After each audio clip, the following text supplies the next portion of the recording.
예, 유하 여러분 안녕하세요. 이제 지난 수요일이어서 오늘 금요일에 여러분들 다시 만나게 된 역사 수업 김종민입니다.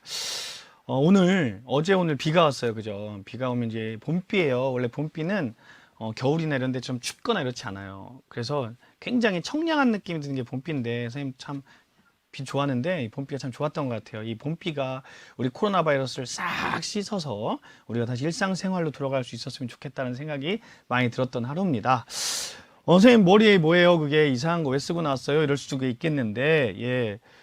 이게 뭐냐면요, 여러분, 백제 관식이에요. 백제 관모예요, 관모. 관모가 뭐냐면, 백제 왕이 쓰던 모자입니다. 그래서 오늘 수업은 여러분 문화기 때문에 이거 한번 써보고 왔고요. 앞에 이런 것도 있는데 오늘 같이 수업하면서 하나씩 보기로 해요. 그리고 여러분들, 우선 두 가지 공지사항이 있는데, 전 세계가 다 온라인 수업을 하는 거 알죠? 지금 다 코로나 때문에 그러다 보니까 유튜브에 접속자가 폭주했대요. 전 세계적으로. 그래서 유튜브에서 저속 화질로 낮추고 여러 가지로 하는데도 불구하고 버퍼링이 심하고 그럴 거예요. 이거는 어쩔 수가 없어요. 전 세계가 다 유튜브에 몰려서 그런 거니까 여러분들 조금만 양해해 주시고요. 그리고 댓글창이 보이기 싫다 하는 학생들이 있는데 그런 학생들은 전체 화면을 키우고 보면 돼요. 그리고 댓글에 대해서 항상 나오는데 지금 이게 전국이 다 보고 선생님들도 보고 선생님들의 가족들도 보고 선생님들 학교들도 보고 또 학부모님들도 보다 보니까 너무 좀 안 좋은 댓글들은 여러분들이 나의 인격이다 생각하고 좀 자제했으면 좋겠다는 생각이 들어요. 잘할 수 있죠? 네, 믿습니다. 우리 충남 학생들은 훌륭하니까요. 어떤 학생이 선생님 온중 이거 검사해요 그러는데 온중은 검사는 하진 않지만 자발적으로 수업을 예습을 하라는 거니까 특별히 뭐 검사를 한다 안 한다가 중요하진 않겠죠. 여러분들 밑에 나왔지만 에듀 충남에 가서 수업자를 다운받아서 같이 공부하면 훨씬 더 편하지 않을까 싶습니다. 자, 버퍼링 심하고 싱크 안 맞죠? 어쩔 수가 없어요. 소리도 빠르고. 근데 이게 지금 유튜브의 사정이니까 여러분들이 조금만 양해해 주세요. 지금 EBS도 유튜브로 해. 어쩔 수가 없어요. 지금 우리가 전 국민이 다 폭주하기 때문에 어쩔 수가 없다라는 거 좀 더 우리가 양해해 주시기 바라고요. 오늘 수업하기 전에 어제 선생님이 어제 그저께 선생님이 질문을 하라고 했잖아요. 이메일 주소 알려줬는데 수업이 끝나기 하면서께 3명의 학생이 질문을 해줬어요. 그래서 그 질문에 대한 대답부터 하고 시작하도록 하겠습니다. 예, 첫 번째로 정혜인 학생이 삼국의 지방행정구역에 대해서 다시 설명해 주세요 그랬는데 지난주에 선생님이 할 얘기가 너무 많다 보니까 막 말이 진짜 빨라졌어요. 선생님 원래 말도 빠른데 더 빨라졌어요. 막 래퍼처럼 돼버렸는데 다시 좀 여기 부분을 다시 얘기해 줄게요. 이게 지난 시간에 정리했던 화면인데요. 이 화면을 보면 이 맨 밑에 보면 지방제도가 다시 뜨거든요. 우리가 이렇게 보면 지방제도를 보면 오방, 육부, 오주가 있는데 무슨 말이냐면요. 삼국시대는 수도와 지방의 행정구역이 달랐어요. 그래서 수도는 주로 이제 수도는 그 부족 연맹체의 관습이 남아있기 때문에 고려는 왜 5개의 부족이랬잖아요. 계르부, 전러부, 손어부, 관노부 있는데 이 오부족, 그래서 오부가 있었기 때문에 수도는 오부로 나눴고요. 소수리망 때 이거를 행정적 오부로 바꿨다. 죄송합니다. 고국천왕 때 기억나죠? 그리고 지방도 오부로 나눠서 고구려는 지방, 수도 다 오부예요. 그리고 백제는 수도는 오부, 지방은 오방이에요. 그래서 오부, 오방. 그리고 이 밑에 22담로라고 써 있는데 이거는 무령왕 때 지역의 요지에다 22담로라는 걸 만들고 왕족을 파견해요. 왕족은 가장 내가 믿을 수 있는 사람이잖아요. 나 혈족이다. 이런 22담로라는 특별행정구역이 있었다라는 거. 그리고 신라는 왜 사로 육부, 진안 육부 얘기하잖아요. 그래서 육부, 수도는 육부, 그리고 지역은 오주로 바꿉니다. 그래서 육부, 오주라는 지방행정구역이 있었다라는 얘기예요. 그러니까 이게 앞엔 서울, 뒤엔 지방이에요. 오부, 오방, 육부, 오주. 이게 이런 의미다라는 거 알아두시기 바랍니다. 수도와 지방을 나눴다라는 거죠. 그리고 두 번째, 최준명 학생이 박혁거세가 알로 태어난 증거가 무엇이냐, 증거가 있냐라는 질문이었는데 증거가 있겠습니까, 여러분? 증거가 있으면 안 되죠. 사람이 알로 태어났으면 그게 오리너구리지 사람입니까? 사람은 포유류예요. 알로 태어날 수가 없어요. 근데 왜 이런 이야기가 나와? 이건 신화라고 했잖아요. 신화는 과학적으로 입증이 안 됩니다. 그렇다면 그게 거짓말인가요? 아니에요. 신화 안에서 우리가 역사적 사실을 찾아내는 것이 우리 역사 교과예요. 그래서 이 신화를 보면요, 이걸 난생설화라고 합니다. 아래서 태어난 거를. 근데 이 난생설화는 전 세계 어느 곳에서 다 나와요. 꼭 아시아 쪽에서만 나오는 게 아니라 뭐 유럽에서 나오고 북아시아에서 나오고 많이 나옵니다. 근데 왜 알이냐? 알은 동그랗잖아요. 동그란 건 뭐를 의미하죠? 태양을 의미합니다. 그래서 알에서 태어났다, 하늘에서 내려왔다라는 천손의식, 하늘의 권위를 한다는 것이죠. 그러니까 이게 알에서 태어난 증거가 어디 있어요? 없습니다. 단지 기록에만 이런 기록이 나와 있다는 거죠. 광개토대왕뿐이 박혁거세뿐이 아니에요. 알에서 태어난 건 저기 주몽도 알에서 태어났죠. 박혁거세도 알에서 태어났죠. 가야를 만든 김수로왕도 알에서 태어났죠. 김알지도 알에서 태어났죠. 우리나라에만 해도 난생설화가 굉장히 많이 나옵니다. 자, 그리고 논산여 중에 서원경 학생이라는 학생이 질문해 줬는데, 이 학생은 참 질문도 길게 했고 참 수준 높은 질문이었지만 질문 자체가 상당히 예뻤어요. 이렇게 예쁜 글을 써서 보내주는 친구들은 선생님들이 항상 큰 힘이 됩니다. 서원경 학생 참 고마워요. 자, 서원경 학생이 질문한 게, 선생님도 잠깐 얘기했고 설민석 선생님의 수업도 그랬다지만 우리나라 역사책을 보면 고구려, 백제, 신라 중에 건국의 순서가 가장 먼저 된 게 신라라고 나오는데 왜 고대 국가나 초기 국가의 지도를 보면 고구려만 나오고 신라는 나오지 않나요? 라는 질문을 하는 학생이 있어요. 자, 보면 12세기 김부식이 쓴 삼국사기라는 걸 보면요, 신라가 가장 이거 좀 쨍겨서 그런데 좀 빼고 할게요, 여러분. 너무 오래 쓰고 있었네. 신라가 BC 57년에 건국했다고 나옵니다. 그리고 고구려는 BC 37년, 백제는 BC 18년이에요. 그래서 그걸 봤을 때 신라가 가장 먼저 건국된 거라고 나오긴 하지만, 사실 이 건국이라는 거, 우선 첫 번째로 삼국사기의 기록을 100% 믿을 수는 없다래요. 특히 건국에 관련된 건. 뭐 여러 가지 설이 있습니다. 뭐 김부식이 이때 그 신라 삼국사를 쓴 김부식이 신라 계승의식을 갖고 있었기 때문에 신라를 좀 몰렸다는 얘기도 있고요. 근데 그건 좀 요즘 와서 아니라는 얘기도 있고, 하여간 이 연원에 관한 얘기는 좀 달라. 여러 가지 이설이 많아요. 그리고 중국의 기록을 보면 중국의 기록에서는 고구려가 가장 빨리 등장을 해요. 신라, 그러니까 신라라는 건 알겠지만 우리 신라라는 국호가 쓰기 시작했던 건 언제라고 지난 시간에 얘기했죠? 기억납니까? 6세기의 지증왕 때라고 했잖아요. 그리고 그 전까지는 사로 또는 설화벌 이런데, 사로국이라는 중국의 기록이 나온 건 가장 빨라야 3세기 전반이라는 거예요. 그러니까 그 전까지는 신라에 대한 기록이 나오지 않습니다. 그러니까 김부식의 삼국사기 기록이 100% 맞다 해도 신라는 건국이 가장 빨랐다 쳐도 국력으로 따졌을 땐 아직 고구려가 가장 강했다.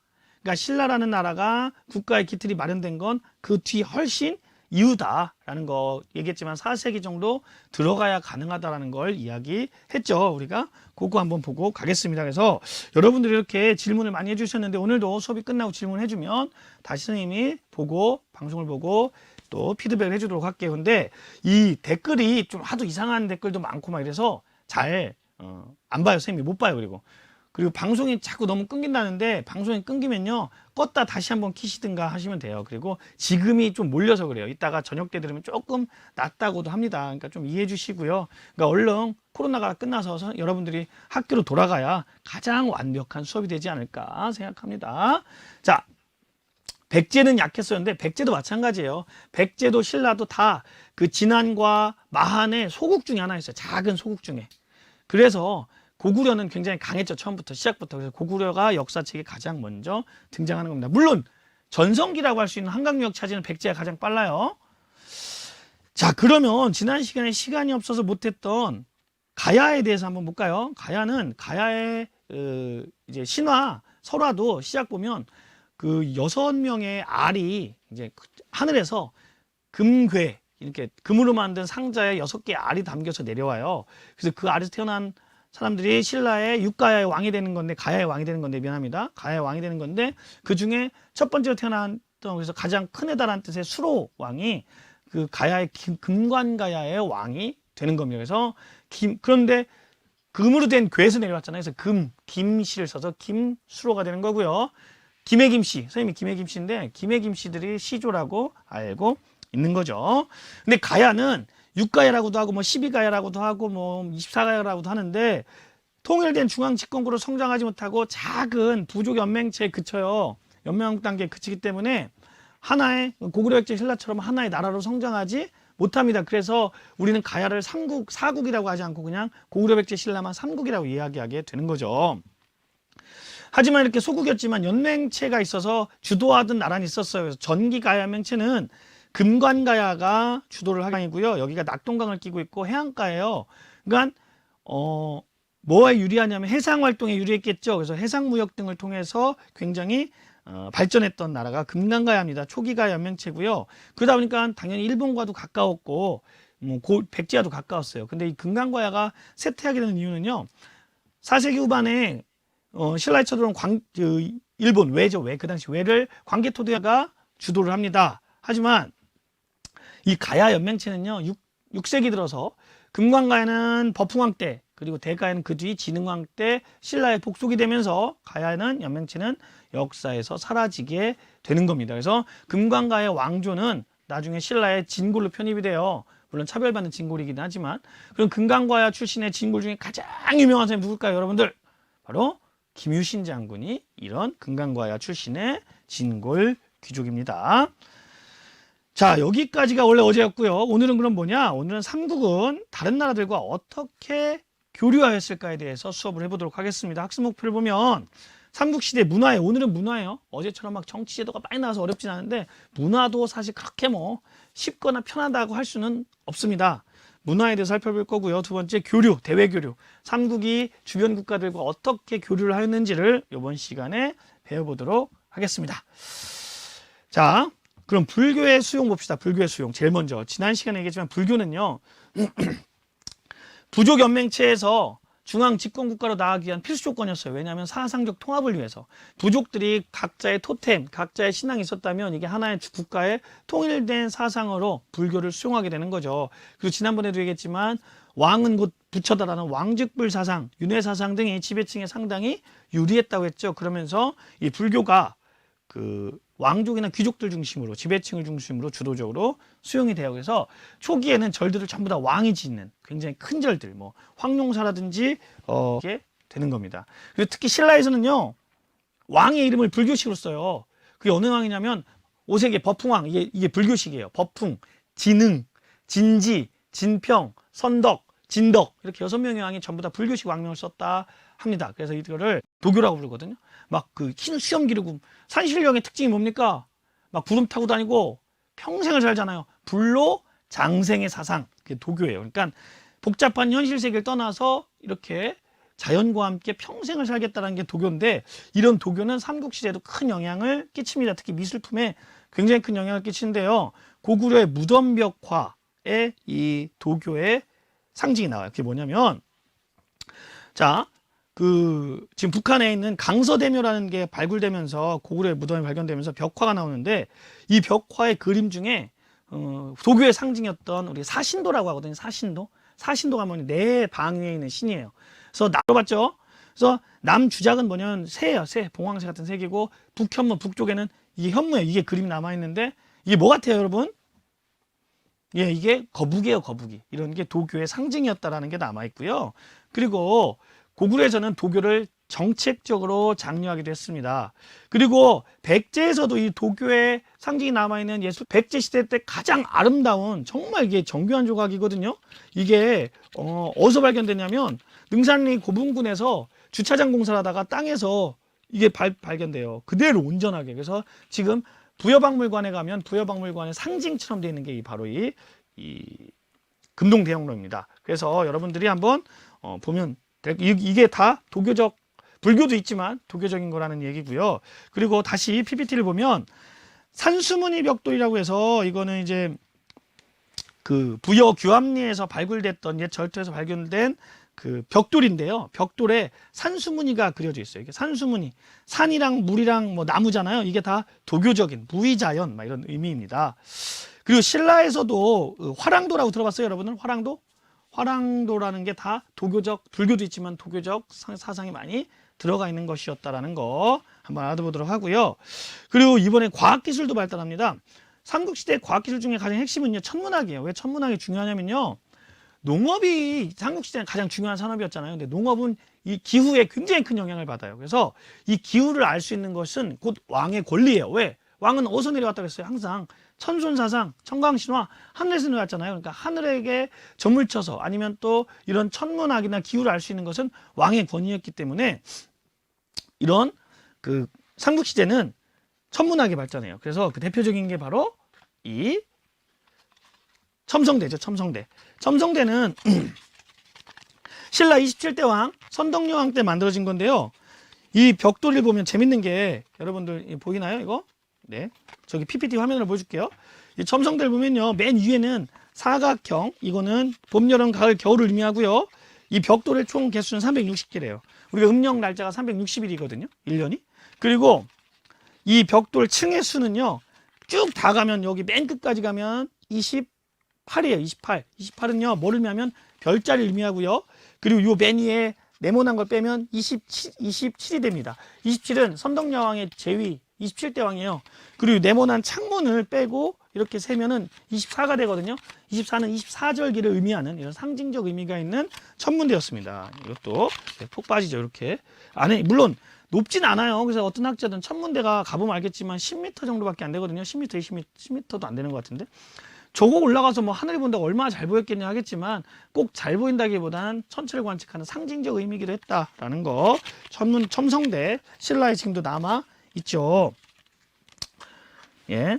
이런 것들이 있고 또 과학기술로 또 뭐가 있냐면요. 금속기술이 발달해요. 금속기술이. 그래서 금동대학로 같은 게 이게 다 이게 주물이에요. 이렇게 그 철을 녹여서 만드는 건데 굉장히 정교한 기술이 있었다라는 금동대학로. 그리고 신라 시대에 금관이 있어요. 신라 시대는 금관을 써요. 신라는 금관이 굉장히 많이 발견돼요. 그래서 뭐 금관이 발견됐다 해서 금관총. 그리고 천마도가 발견된 천마총, 그리고 서봉총 이름이 되게 재밌어요. 왜 서봉총이냐면요. 스웨덴의 왕자 구스타프 왕자라고 있어요. 왕자의 왕자 진짜. 스웨덴은 입헌군주제이기 때문에 왕이 있거든요. 스웨덴의 왕자 구스타프라는 사람이 전공이 고고학이에요. 이 사람이 와서 신라에 와서 경주에 와서 발굴을 했어요. 그래서 그 무덤이 이름이 그 스웨덴이라는 걸 함자를 따서 서봉총이라 부릅니다. 거기서도 이 금관이 발견되기도 했는데요. 신라 시대의 금관의 특징은요. 이것도 써볼까요? 신라 시대 금관의 특징은요. 여기는 아직 주조 기술이 없어서 신라는 이거는 금을 얇게 두드려 핀 다음에 이거를 가위로 오려서 만든 거예요. 금관을. 근데 제가 좀 아까 보여줬는데 이 신라 시대 금관 보면 특징이 뭔지 알아요? 이게 보면 앞에가 사슴뿔의 모양인데 한자어로 출자예요. 출자. 이게 출자 모양이고요. 이게 사슴뿔이거든요. 모양을 성상한 거거든요. 근데 신라는 금관을 썼지만 백제는 관을 쓰지가 않았어요. 그래서 아까 선생님이 쓰고 나왔던 이게 관모라는 거예요. 모자예요, 모자. 이게 왕이 쓰는 모자고요. 양옆에 뭐냐면 관식이라고 해서요. 이건 금으로 만들었던 장식이에요. 왕의 모자 옆에 끼는 장식 이런 걸 썼습니다. 그래서 PPT 화면을 보면 무령왕릉에서 발견된 관식을 보면요. 이게 왕과 왕비의 관식이 이렇게 발견이 돼요. 여기 PPT 보면 여기 보이죠? 이걸 옆에다 모자 옆에 이렇게 껴서 쓰기도 했던 것입니다. 그리고 음악을 보면 이제 음악 선생님이 더 잘 모르겠어요.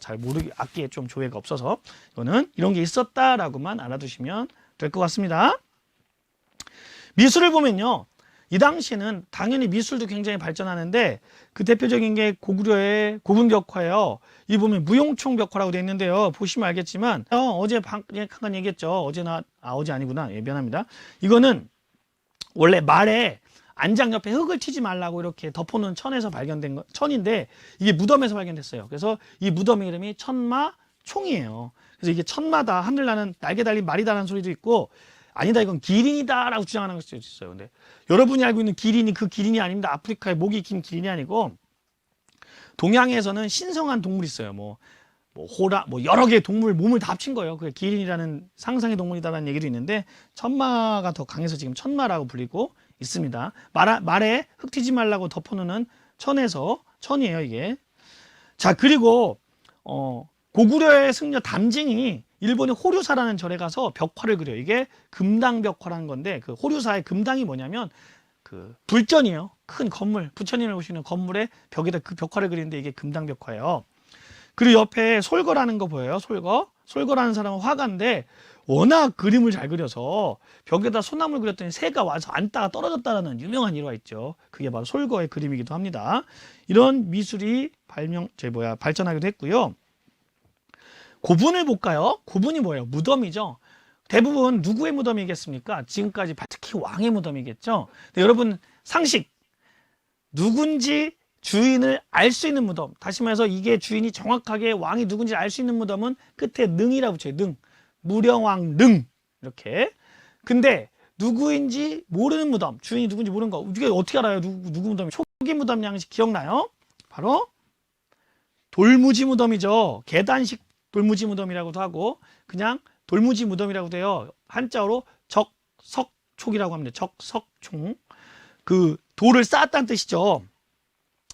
보면은 그 돌을 쌓은 다음에 그 중간쯤에 방을 하나 만들어 현실, 시신을 놓는 방입니다. 이게 저기 광개토대왕, 아니 장수왕의 무덤이라 불리는 장군총의 단면이에요. 이런 식으로 무덤을 설계하기도 했고요. 그러다가 이후가 되면 고구려나 백제나 다 뭘로 바뀌냐면 굴식 돌방 무덤으로 바뀌어요. 말 그대로 굴로 쭉 돼 있는 돌로 방이 돼 있어요. 끝으로 굴을 쭉 지나가다 보면 돌로 방이 돼 있어요. 그 방을 보면 이 굴식 돌방 무덤의 특징이 뭐냐면 방이 있기 때문에 뭐가 있을까요? 굴로 만든 방이 있기 때문에 벽이 있어요. 벽. 이 벽에다 뭐를 그리기 시작하는 겁니까? 벽화를 그리죠. 그래서 고구려의 고분벽화가 많이 나온 게 굴식 돌방 무덤이라는 거예요. 근데 이 굴식 돌방 무덤에 조금 아쉬운 점이 하나가 뭐냐면 들어갔다 나왔다 하기 어려울까요? 쉬울까요? 문 열고 들어갔다 나왔다 하기가 쉽죠?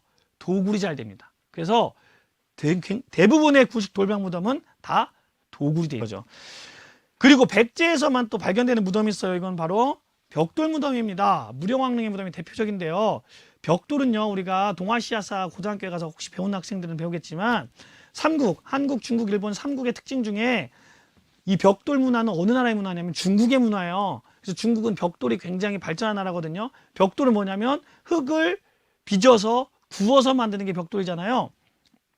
근데 무령왕릉의 벽돌 무덤이라는 건 이게 어느 나라 양식을 가져왔다는 거예요. 중국의 양식을 가져온 거죠. 그래서 무령왕릉을 보고 무령왕의 활발한 대외 정책을 알 수가 있는 겁니다. 무덤은 중국식이고요. 여기서 발견된 관, 무령왕릉의 금관, 목관은 소나무로 만들었는데 그 소나무 재질이 금송이에요. 금송. 그 당시 금송이라는 건 뭐냐면 일본에서 사는 송이, 그러니까 우리 소나무가 약간씩 다르거든요. 이 뭐라고 하지? 품종이. 일본에서 사는 건 금송이고요. 우리나라에서 자라는 건 좀 그 안이 빨간 적송이에요. 그 중국에서 많이 자라는 소나무는요, 껍질을 벗겨지면 하얘지는 백송이에요. 백송. 근데 이 금송이라는 건 그 당시에 뭐 소나무가 왔다 갔다 했던 것도 아니고 일본에서 만들어진 관, 나무 또는 일본에서 만들어진 나무죠. 그래서 이 무령릉을 봤을 때 백제는 중국과 일본과 다 활발한 교류를 했음을 알 수가 있다는 거죠. 이런 기록은 또 삼국사기에도 나와 있어요. 자, 그런데 이제 신라의 무덤을 잠깐 볼까요? 신라의 무덤은요, 처음에는 돌무지, 위에는 똑같이 굴식 돌방 무덤으로 가지만 처음에는 돌무지 덧널 무덤이에요. 근데 돌무지 덧널 무덤이 뭐냐면요, 이렇게 그 덧널이라는 게 나무로 된 널판지를 널이라고 하거든요. 이 널로 이렇게 그 시신의 방을 만들고 그 위에 돌을 막 쌓는 게 돌무지예요. 그러니까 돌무지 덧널 무덤인데 이게 천마조라든지 이런 게 다 여기서 발견돼요. 돌무지 덧널 무덤은 나무로 만든 널이기 때문에 당연히 벽화를 그릴 수는 없었겠죠. 근데 이제 돌무지 덧널 무덤이 장점이 하나 있어요. 어려울까요? 이거 한번 돌 빼내면 무너져 내리잖아요. 그래서 도굴이 어렵습니다. 그리고 이게 천년 전이라 무덤이 솟아있는 게 아니라 땅이 평평해져 있기 때문에 이게 무덤인지 아무도 몰라요. 이 위에 막 집도 짓고 그랬어요. 예전에 1960년대, 70년대만 봐도. 이 돌무지 덧널 무덤은 도굴이 어렵기 때문에 도굴이 안 된 것들이 많아요. 그래서 우리가 지금 신라의 유물들이 가장 많은 이유 중에 하나, 이러면 되게 재밌어요. 금동이 뭐냐면 재료예요, 재료. 동으로 만들고 금칠을 한 거거든요. 그래서 금동이라고 하고요. 연가 7년명은 뭐냐면 연가 7년이라는 기록이 나와요. 그 뒷면에 이 화면을 쪼면 연가 7년이라는 게 아마 연호일 거예요. 연가 7년이라는 연호가 글귀가 있어요. 그래서 이 불상이는 뭐냐? 금동으로 만든 연가 7년이라는 이름이 쓰여져 있는 열애라는 건 부처님의 종류거든요. 그리고 서 있잖아요. 입상. 그래서 금동 연가 7년명 열애 입상이라 부르는 겁니다. 여러분들 서 있으면 입상, 서 있다 설 입서서, 앉아 있으면 좌상, 누워 있으면 와상, 와불 이렇게 불러요. 그러면은 이렇게 다리를 꼬고 있는 거 있죠. 이렇게 다리를 꼬고 이렇게 하고 있는 거, 다리를 꼬고 있는 거 뭘까요? 반가상. 근데 우리가 반가상 앞에 또 뭐가 붙냐면, 뒤에 뭐가 붙냐면 생각하고 있잖아요. 반가 사유상 이렇게 얘기하는 거예요. 우리 충남의 제일 유명한 우리 서산에서 이렇게 내비게이션을 딱 켜고 서산 넘어가면 갑자기 마의 삼존불에 신라 백제의 미소 서산여유 이러거든요. 근데 백제의 미소라고도 알려진 서산 융현리 마의 삼존불이에요. 이것도 우리는 뭐라고도 알고 있냐면 서산 마의 삼존불로 알고 있거든요. 근데 이름이 뭐냐? 서산시의 용현리에 있는 마에, 마자라는 세길 마자, 애자라는 건 절벽의 자. 그러니까 절벽에다가 바위에다가 새긴 열애, 이것도 열애고 삼존상 세 분의 그 부처님이 계시다 해서 서산용인이 마의 열애 삼존상인데 우리는 그냥 편하게 마의 삼존불 이렇게 부르는 거예요. 이게 백제의 대표적인 불상입니다. 신라의 불상은요, 경주에 가면 배동, 벨이라고도 하죠. 리가 동이니까. 벨이 가면 석조, 뭘로 만들었다는 뜻입니까? 석, 돌로 만든 역시 열의 삼존 입상 서 있잖아요. 이런 식으로 이름을 짓는 건데요. 재밌는 게 이 삼국시대, 전부 다 삼국시대 불상의 얼굴을 보면요, 어떻습니까? 않잖아요. 근데 이게 왜 그러냐면 삼국시대는 불교를 전파할 시기예요. 그러니까 사람들에게 친근하게 다가게 가야 되잖아요. 웃으면서 부처님 믿으세요 한 거예요. 근데 이게 통일신라로 오면서부터는 불교가 이제 자리를 잡고 그러면서 이제는 친근함보다는 절대자로서 위엄을 보여줘야 돼요. 막 그 웅장하고 카리스마 있게. 부처님을 모시는 그 무덤인 거죠, 일종의. 그걸 탑이라고 하는데, 이 탑에는 그럼 모든 탑에 사리가 들어있냐? 아니에요. 부처님의 사리가 무슨 뭐 수천만 개입니까? 전 세계 탑이 몇 개인데? 사리를 못 넣으면 거기다 뭘 넣기도 하냐면 불경을 넣기도 해요. 불경. 부처님의 말씀. 그래서 우리나라에는 진신사리라고 해서 부처님의 사리를 모신 탑이 몇 개 있어요. 근데 재밌는 건 이 진신사리를 모신 곳은 부처님의 모습이 있기 때문에 불상을 두지 않습니다. 그걸 우리 뭐라 부르냐면 좀 어려운 말로 정멸보궁이라고 부르기도 해요. 저기 강원도의 상원사 같은 데가, 오대산에 상원사 같은 데가 대표적인 정멸보궁이에요. 근데 이 탑을 보면 또 한중일 삼국이 달라요. 일본은 습도가 높고 날씨가 따뜻하기 때문에 나무들이 막 엄청나게 잘 자라거든요. 그러니까 항상 모든 재료가 나무예요. 그래서 목탑이 제일 많아요. 우리나라 초기에는 목탑을 주로 만들었다고 해요. 하지만 이걸 뭘로 옮겨가냐면 석탑, 돌로 옮겨갑니다. 그럼 중국은 뭘까요? 아까 중국이 무슨 문화라고 했죠?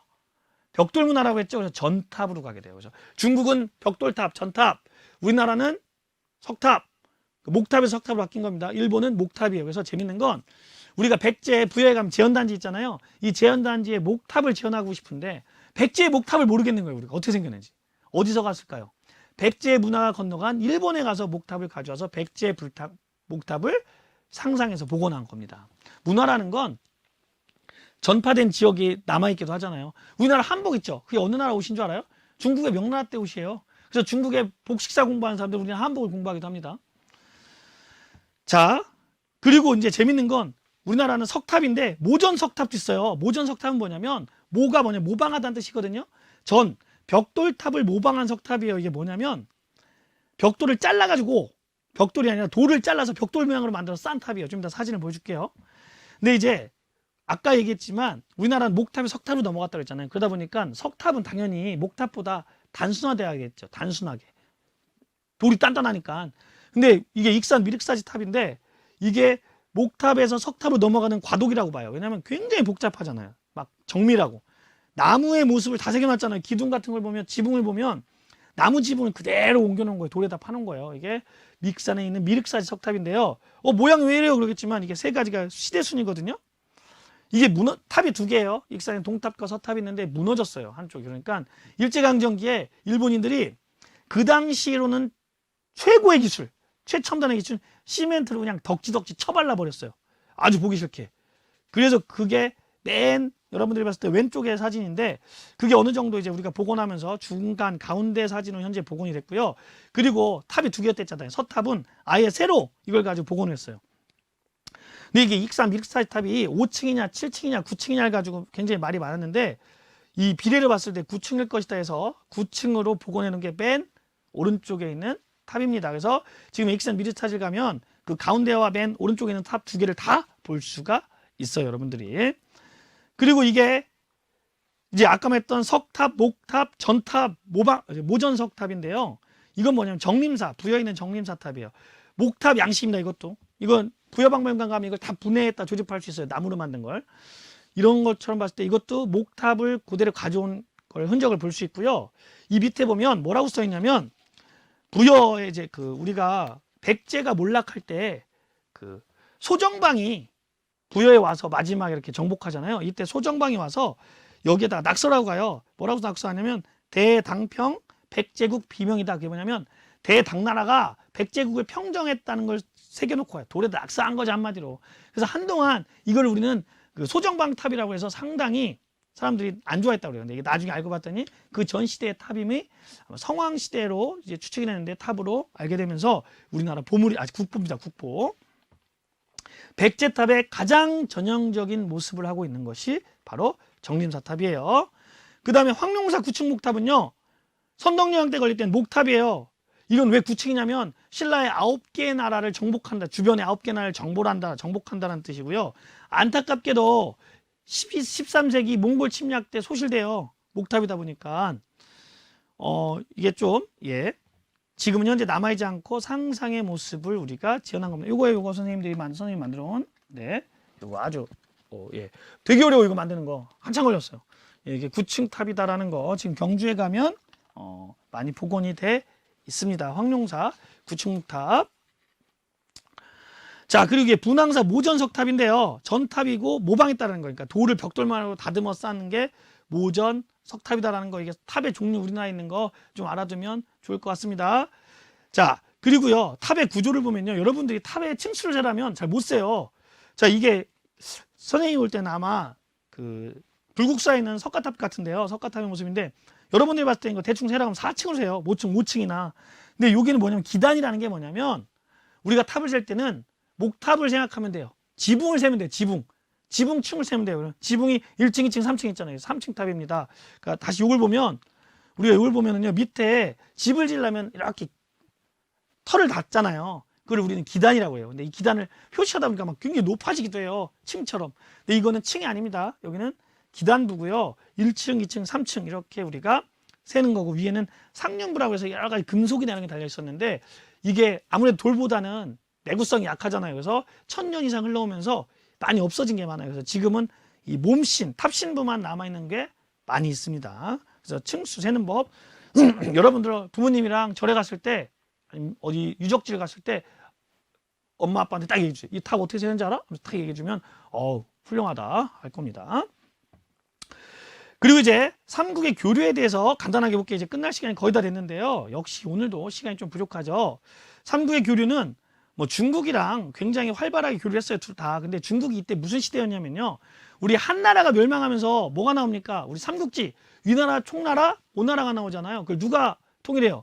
조비의 위나라가 통일하죠. 근데 금방 멸망하고 다시 진나라가 들어서요. 근데 진나라도 금방 멸망하고 위쪽에는, 북쪽에는 5개 오랑캐, 선비, 흉노, 갈, 저, 강족의 5개 오랑캐가 16개의 국가를 막 세워요. 세웠다 없앴다. 그래서 그걸 5호 16국이라고 하고요. 남쪽에는 송, 제, 양, 진해 4개의 한조 강조가 이어져요. 그래서 남조와 북조로 분열된 시대. 그걸 우리는 무슨 시대라 한다? 남북조 시대. 그래서 이걸 무슨 시대라고 해요? 위진 남북조 시대라 불러요.